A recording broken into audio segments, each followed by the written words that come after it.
Hi everybody, I'm Sheree from the library. It's January 2024 and I'm here today to talk to you about my favorite books from 2023. Pretty soon they're going to be giving out awards to the best kids book of the year, the best teen book, the best illustrations in a children's book. So I wanted to get some of my votes in first, and next month we'll visit who the final award winners were. I already talked to a lot of you about Big Tree. This is written by Brian Selznick. You may remember that all of his books, like The Invention of Hugo Cabret, are huge, but don't be intimidated because they are mostly these amazing line drawings. The drawings propel the story, and while there are words that you have to read, the pictures are what really tell you what's going on. It's about a teeny tiny tree sapling that's lived for 1 million years, and it follows it all the way from its initial creation to where it ends up in today's world. Fantastic, beautiful book. As long as we're talking about books with illustrations, let's talk about some graphic novels. This is Mexikid. It is a hilarious and also really touching story about a kid who lives in the 1970s Los Angeles and goes with his family in an RV on a road trip to Mexico to bring his elderly and very cranky grandpa back to live with them, and what happens to the family on the trip. Also a graphic novel, A First Time for Everything by Dan Santan. I think we talked about this a few times. It's the true story of the author's middle school summer field trip, and what happens to him when he leaves home, what happens to him when he falls in love for the first time, what happens as they become, the trip is over and they become pen pals, and how that creates the foundation for the story he's telling us now. This is Ebb and Flow. You can see this is a shorter book, a really powerful book.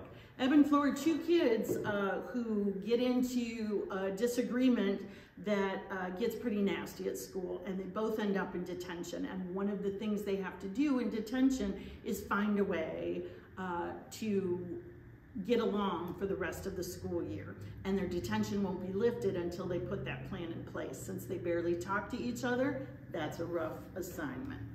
This is Good Different. I just finished this. It's a novel in verse. Remember that means short, quick chapters, not a lot of description, told from the main character's point of view. And it's about a girl who has a lot of sensory issues. Lights are too bright, sounds are too loud. She doesn't like people touching her. And instead of understanding that she is good different, she feels like there's something terribly wrong with her until she starts to meet people who help her understand why her sensory issues are so complicated for her. It was a fantastic book. It went really fast. I learned a ton of stuff.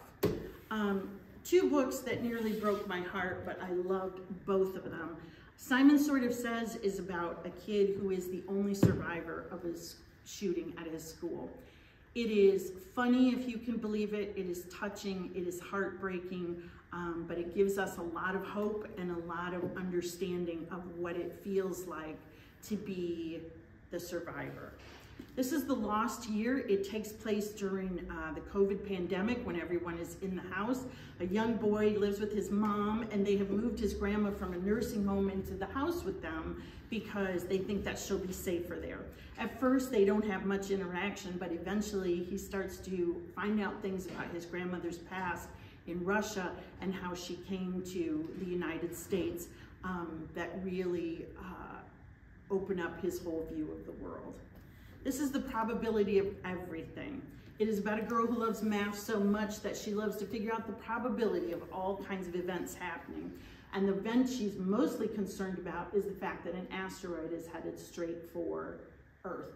And this asteroid is so huge and so big that it has a 90% chance of destroying the planet. So very quickly, she and her family are trying to figure out what to do, how to do it, who to do it with. There's a twist in this book that I did not see coming. Again, it is so full of emotion, but told in such a great way. Fantastic story. Two books that are based in reality. This is The Mona Lisa Vanishes. I think I mentioned this before. I loved this book. It is about the very true story of when the Mona Lisa, which was not a very famous painting, was stolen from the Louvre Museum in Paris. and how they started to figure out in the very early days of, criminology science, who took the painting, how did they get it out of the museum, what did they intend to do with it, and it's part of the reason the Mona Lisa is as famous as it is today, because it became the centerpiece of this crime investigation. So if you're a true crime lover, that's for you. This is Hidden Systems, and it is a book about water, electricity, the internet, and the secrets behind the systems we use every day. I couldn't believe that I would be interested in such a book, but when I found out it was a graphic novel, I loved that. And I learned so much from this, and it went so fast. All kinds of things about water and electricity and how it works in our world. Last three I want to mention, this is what happened to Rachel Riley. Rachel Riley is a very popular girl at school last year, but suddenly no one is speaking to her, and she is ostracized by everybody. And the main character wants to find out why as part of their investigative journalism class. It was an ending that I didn't expect, and a story that was felt really fresh to me. I think you would love it.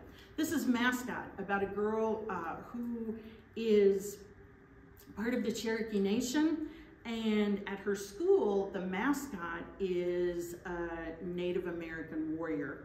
And there is a big controversy about whether to keep the mascot, or because the mascot is racially insensitive, replace it. She ends up on the side of the argument in her class assignment that says they should keep the mascot, and it's about how she ends up talking about something that's so important to her culture.